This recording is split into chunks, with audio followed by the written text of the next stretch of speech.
Habría unas 300 personas en la plaza del pueblo. Y cuando llegó, lo recibieron como un auténtico héroe de guerra.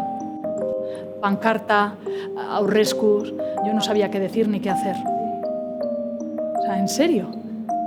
¿En serio estaban aplaudiendo a un asesino? A ver, esto es muy complicado, porque aquí hay vascos, hay españoles, luego hay otros que son más españoles que vascos, tan vascos como españoles, más vascos que españoles. La discusión continuó durante un rato, y yo me quedé con la sensación de no haber podido expresar lo que realmente sentía. 1, 2, 3, tierra, papel, tijera. Yo tenía que haberle dicho a mi amiga que no fuera tan imbécil, que la gente tiene derecho a manifestarse cuando le dé la gana. 1, 2, 3, karabin konpan! Nien hau borroka armatuaren alde. Arte baten segurazki eiatalako hurbiletik toka.